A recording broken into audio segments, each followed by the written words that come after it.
दोस्तों आ गए हैं हम नई वीडियो के साथ, जिसमें हम हर हफ्ते हमारे दोस्तों के क्वेश्चन की आंसर देते हैं। जो भी उनकी क्वेरी होती है उनके सभी के आंसर देने का हम प्रयास करते हैं। तो सबसे पहले बात करते हैं, मिस्टर मयूर ने क्वेश्चन किया है, सर हमें ट्रेडिंग सीखना है, कैसे शुरू करें? कैंडल वॉच करते हैं फिर भी समझ नहीं आता।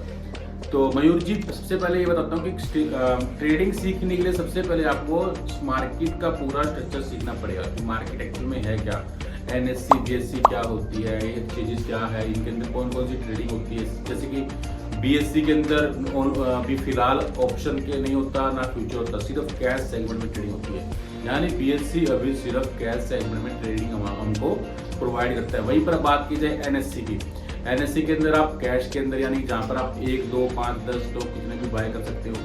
और फ्यूचर के अंदर आपको अगर ट्रेडिंग करनी है तो एनएससी आपको प्रोवाइड करता है। दूसरा, ऑप्शन की ट्रेडिंग भी आपको एनएससी प्रोवाइड करता है। मतलब कि बीएससी सिर्फ कैश सेगमेंट में ट्रेडिंग प्रोवाइड करेगा और एनएससी आपको कैश, फ्यूचर, ऑप्शन तीनों सेगमेंट में ट्रेडिंग प्रोवाइड करता है। तो नॉर्मली आपने देखा होगा जो भी लोग ऑप्शन ट्रेडिंग करते हैं वो एनएससी के एक्सचेंज के ऊपर ही जाकर होता है। तो आपको सबसे पहले इन चीजों के बारे में सीखना है। उसके बाद आपको क्या सीखना है कि मान लो कोई भी स्टॉक है, जो स्टॉक कैश के अंदर है और फ्यूचर के अंदर भी, उनमें क्या फर्क होता है। फ्यूचर के अंदर कोई स्टॉक इसीलिए लेके आया जाता है, सपोज कीजिए रिलायंस का स्टॉक है, वो फ्यूचर के अंदर भी ट्रेड करता है और कैश सेगमेंट में भी ट्रेड करता है। अब रिलायंस का सपोज कीजिए फ्यूचर के अंदर 500 शेयर का लॉट साइज, यानी कि अगर आप रिलायंस के 500 शेयर बाय करते हैं, अगर आज हम बात करें रिलायंस का प्राइस 1200 रुपये चल रहा है, यानी 1200 रुपये में अगर आप 500 शेयर बाय करोगे तो आपको टोटल 6 लाख रुपए की वैल्यू आपको देनी पड़ती है रिलायंस का 500 शेयर बाय करने के लिए। लेकिन यहाँ पे फ्यूचर जो ऑप्शन एक्सचेंज ने निकाला है वो किस लिए निकाला है कि सेम स्टॉक यानी 500 स्टॉक का जो फ्यूचर में इसका लॉट साइज है रिलायंस का,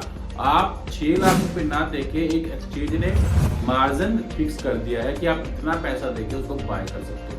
तो उससे क्या हुआ, आप मान लो जो चीज आपको 6 लाख रुपए देकर आप बाय कर रहे थे रिलायंस की, वही आप रिलायंस का फ्यूचर बाय कर सकते हो मात्र 1 से 1.25 लाख रुपए मार्जिन देकर। बस इसमें क्या फर्क रहेगा, आपको हर मंथ आपका फ्यूचर रोल ओवर करना पड़ेगा। यानी कि हर मंथ का एक टाइम पीरियड रहता है फ्यूचर के अंदर। जो भी फ्यूचर कॉन्ट्रैक्ट्स होते हैं उनका एक डेट फिक्स होता है, उस डेट के टाइम तक के लिए वो कॉन्ट्रैक्ट आपके अवेलेबल होते हैं। तो ये चीज ध्यान रखनी है आपने। सेम उसी तरीके से ऑप्शन ट्रेडिंग होती है रिलायंस के अंदर। रिलायंस की ऑप्शन ट्रेडिंग में काफी बड़ा चैप्टर बन जाता है, लेकिन नॉर्मली आपको समझाना चाहिए ऑप्शन ट्रेडिंग क्या होता है। किसी भी स्टॉक का किसी भी आप प्राइस के ऊपर, जिसको हम स्ट्राइक प्राइस करते हैं, उसके ऊपर आपने एक बैट लगा दी या फिर एक आपको कैलकुलेशन लगा के आपने एक अनुमान लगाया कि ये स्टॉक का भाव इतने टाइम में इस स्ट्राइक प्राइस तक जा सकता है और उसकी टाइम वैल्यू हमेशा मायने रखेगी। अगर उस टाइम वैल्यू के साथ में वो स्टॉक का प्राइस मूव करता है तो आपका ऑप्शन का प्रीमियम इंक्रीज होगा। अगर वो टाइम वैल्यू के हिसाब से ऑप्शन स्टॉक का प्राइस नहीं इंक्रीज करता है तो आपका जो प्रीमियम होता है ऑप्शन का वो धीरे धीरे डिके होना स्टार्ट होता है, जिसे आप थीटा डिके बोलते हो। तो यहाँ पर सबसे मेन फैक्टर क्या है, स्टॉक के अंदर जब भी आप कोई ऑप्शन के अंदर ट्रेड करते हो, चाहे आपका उसका कॉल बाय करो चाहे पुट बाय करो, उस स्टॉक में मूवमेंट आना चाहिए आपके ऑप्शन के स्ट्राइक प्राइस के साथ। यानी कि सपोज कीजिए 1200 रुपए का स्टॉक का प्राइस, आपने 1250 का कॉल बाय कर लिया और मान लीजिए आपके पास टाइम है 10 दिन का, तो 10 दिन के अंदर वो 1250 को क्रॉस करना चाहिए, तभी आपका ऑप्शन का प्रीमियम इंक्रीज होगा।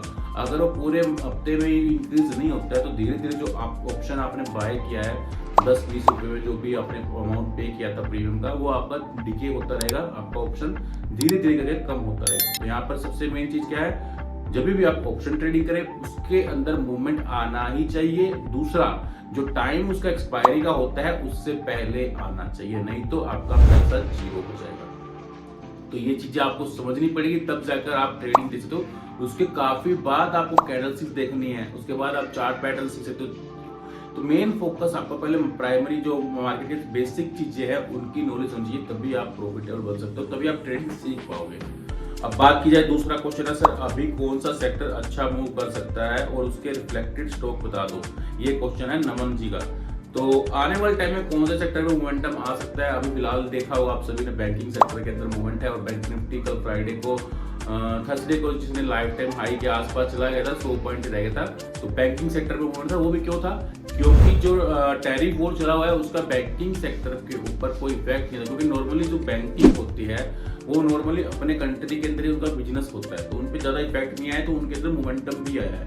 लेकिन हो सकता है आने वाले टाइम में सपोज कीजिए हॉस्पिटल लाइन के स्टॉक है, जो हॉस्पिटल्स बने हुए हैं स्टॉक्स आप खुद चेक करिएगा, मैं आपको एक सेक्टर बता देता हूँ, उनके ऊपर भी इसका टैरिफ वॉर का इतना इफेक्ट नहीं आना चाहिए। अगर मान लो मार्केट की करेक्शन में कल को आ सकती है और स्टॉक आपको नीचे मिले तो आप इन स्टॉक में इन्वेस्टमेंट करना चाहिए, क्योंकि हॉस्पिटल सपोज इंडिया में जो हॉस्पिटल बने हुए हैं तो वहां पर ही उनका बिजनेस है, कोई फॉरेन से उनके कोई टैरिफ का कुछ भी चक्कर नहीं रहता। तो ये सबसे बेस्ट सेक्टर मुझे लगता है आने वाले टाइम में, जहाँ पर ग्रोथ मिल सकती है। और वैसे भी आप देख ही होंगे पूरे इंडिया के अंदर, पूरे वर्ल्ड के अंदर ऐसा घर कोई होगा नहीं जहाँ पर किसी मेंबर को हॉस्पिटल में दवाई ना चल रही, हॉस्पिटल में जाना ना पड़े। आजकल दुनिया बीमार बैठी है और इनके हॉस्पिटल के स्टॉक्स के अंदर या इनके रेवेन्यू जो है, इनकी सेल्स जो है वो इंक्रीज ही होती रहती है साल दर साल।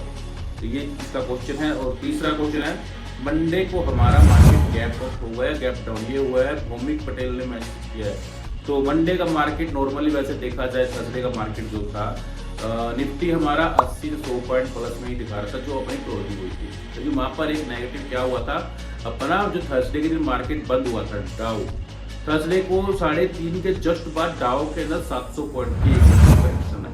अब ये करेक्शन क्यों आई पता नहीं, इस चीज का रीजन अभी तक नहीं समझ में आया। वो करेक्शन देखना है, बाकी अपना जो मार्केट था, जो 23,800 का एक रेजिस्टेंस था, उसको ब्रेक करके ऊपर आ चुका है। अब यहाँ पर देखा जाए तो एक्चुअल में मेन पॉजिटिव पॉइंट क्या है कि मार्केट के अंदर इतना तेजी क्यों आया, 1500-1700 पॉइंट निफ्टी हफ्ते भर में दोबारा से बढ़ी है, क्यों तेजी आया इतना। सबसे मेन रीजन था एफआई का बाइंग। आप सभी चेक कर लीजिए, लास्ट के 3-4 सेशन के अंदर लगातार कंटिन्यूसली एफआई ने बाइंग की है।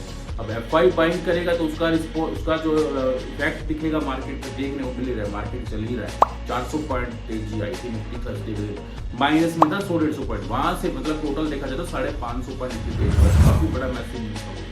एफआई का डाटा भी शाम को आपने देखा होगा, बाइंग का ही आया था। यहाँ से बड़ी करेक्शन एकदम से आ जाए तो लग तो नहीं रहा, बाकी मार्केट है कुछ भी हो सकता है, लेकिन मार्केट अभी दिखा जाए डाउ का कोई इफेक्ट नहीं आता है अगर अपन मार्केट के ऊपर। तो मार्केट हो सकता है पॉजिटिव ट्रेंड में ही खुले मंडे के दिन, या फिर फ्लैट भी हो सकता है। लेकिन यहाँ पर 23,499 जो अब स्पोर्ट बन चुका है, ये स्पोर्ट काफी काम करेगा। तो जब तक वो स्पोर्ट ना ब्रेक करे तब तक मार्केट का नेचर और मार्केट का स्ट्रक्चर बुलिश ट्रेंड में ही है, क्योंकि एफआई का जो बाइंग आया था कंटिन्यूसली लगातार, वो पिछले काफी टाइम से मिसिंग था। एक दिन बाइंग की एफआई ने, दूसरे दिन नहीं बाइंग की, ऐसे डाटा आता था। लेकिन यहाँ पर अब कंटिन्यूसली 3 से 4 दिन बाइंग किया, तो सबसे मेन पॉजिटिव पॉइंट मुझे यही लगता है कि एफआई का पॉइंट। अब चौथा क्वेश्चन आ जाता है, भैया अपनी म्यूचुअल फंड एसआईपी कंटिन्यू रखे या नहीं, ये है सक्षम जी का मैसेज है। तो एसआईपी आप मार्केट की तेजी हो चाहे मंदी, हमेशा कंटिन्यू रखनी चाहिए। सबसे मेन चीज क्या बताओ, एसआईपी कोई भी एसआईपी, चाहे आप स्टॉक में करते हो, चाहे आप ईटीएफ में करते हो, चाहे म्यूचुअल फंड में करते हो, किसी में भी करते हो, मार्केट की अगर करेक्शन अच्छा खासा आ जाए, पैनिक का माहौल हो जाए, वहां से मार्केट गिरता ही जाए, अपने एसआईपी को थोड़ा और इंक्रीज करना चाहिए, क्योंकि वो बेस्ट टाइम होता है कि आपकी एसआईपी लोअर स्टेट में इन्वेस्टमेंट हो गई। तो हमेशा ध्यान रखें एसआईपी कंटिन्यू रखो, वो बैलेंस करता है आपका। सपोज कीजिए आपने 26,000 में निफ्टी में एसआईपी किया था, आप निफ्टी 23,000 पे वहाँ पे भी एसआईपी कंटिन्यू है, तो आपको बैलेंस हो रहा है। एवरेज निकाला जाए तो आपकी एसआईपी 24,500 की एवरेज पे पड़ जाएगी, और नीचे आ गया तो आपकी एसआईपी 23,000 की निफ्टी की एवरेज पड़ जाएगी। तो वो बैलेंस करता है आपका इन्वेस्टमेंट। कल को जब मार्केट ग्रोथ आता है, देखो मार्केट का स्ट्रक्चर है, आखिर में मार्केट तो जाना ऊपर ही है। अभी करेक्शन शॉर्ट टर्म के लिए है, चाहे लंबा समय भी निकाल सकते हैं, बाद में यही बातें देखेंगे 6 महीने साल के बाद मार्केट को अपने लाइफ टाइम हाई भी टच करने हैं, स्टॉक्स को भी अपने लाइफ टाइम हाई टच करते हैं। तो आपकी एसआईपी हमेशा कंटिन्यू रखो, और मार्केट की करेक्शन आए तो वो अपॉर्चुनिटी है, वहां पर एसआईपी थोड़ा इंक्रीज भी कर सकते हैं। अब बात करते हैं अगले क्वेश्चन की। ये है 5वां क्वेश्चन दर्शन जी का, आपके जैसे ट्रेडिंग करना है कैसे करें, बहुत लॉस हो चुका है। देखो सबसे पहले सभी का ट्रेडिंग स्टाइल सबका अलग होता है। आप कैसे ट्रेडिंग करते हो, मैं कैसे ट्रेडिंग करता हूँ, सबका अलग स्ट्रेटजी यूज करते हैं, अलग ट्रेडिंग स्ट्रक्चर होता है। आप मेरे जैसे ट्रेडिंग ना करके आप कोई ऐसी ट्रेडिंग स्ट्रेटजी अपनी निकाले जिसको आप काफ़ी टाइम से यूज कर रहे हो, और उस पर आपकी काफ़ी स्ट्रॉन्ग पकड़ है आपकी, ये स्ट्रेटजी मैं काफ़ी टाइम से करता हूँ, मुझको यहाँ पर लॉस नहीं लगता। आप उसी स्ट्रेटजी को मास्टरी करें, उस पर प्रैक्टिस करें, बैक टेस्ट करें, चाहे कुछ भी करो, उसको अपना मास्टर करना है और उस पर काम करो। देखो हर बंदे के अंदर कुछ ना कुछ एक पॉजिटिव पॉइंट होता है कि आप ये चीज़ बेटर देख सकते हो मार्केट के अंदर, मैं ये चीज़ बेटर दे सकता हूँ। तो हर बंदे में कुछ ना कुछ स्किल तो होगी जो भी ट्रेडिंग कर रहा होगा। आप उस स्किल को जितना और ज़्यादा प्रैक्टिस करोगे, जितना ज़्यादा उस पर काम करोगे, वो उतनी मास्टर होती जाएगी। तो किसी की ट्रेडिंग स्ट्रेटजी को फॉलो ना करके अपनी ट्रेडिंग स्ट्रेटजी जो बेस्ट है उस पर ज़्यादा काम करो, वो आपको हेल्प करेगा ट्रेडिंग के अंदर। तो आज के यही क्वेश्चन में 5 आंसर दे दिए हैं जहाँ पर कॉमन क्वेश्चन थे, तो वो सभी को अच्छा लगा होगा। तो ऐसे ही वीकेंड पे आप मैं स्टोरी लगाता हूँ, उस पर अपने जो भी क्वेरी हो आप उस पर मैसेज कीजिएगा, सबके रिप्लाई देंगे। जो चीज़ सीखनी हो हर चीज़ का मैसेज कीजिएगा, सब कुछ यहाँ पर वीकेंड पे मैं लाइव अपने यूट्यूब पे बना के वीडियो पोस्ट करूंगा, और जो आपको हेल्प करेगी अपनी ट्रेडिंग लाइफ के अंदर। और जाते जाते सब्सक्राइब कर लीजिएगा हमारे यूट्यूब चैनल को, और आने वाले टाइम में आपको यहाँ पर मोर इन्फॉर्मेशन वीडियो मिलेगी शेयर मार्केट से रिलेटेड, तो आपके फ्यूचर में काम आएगी।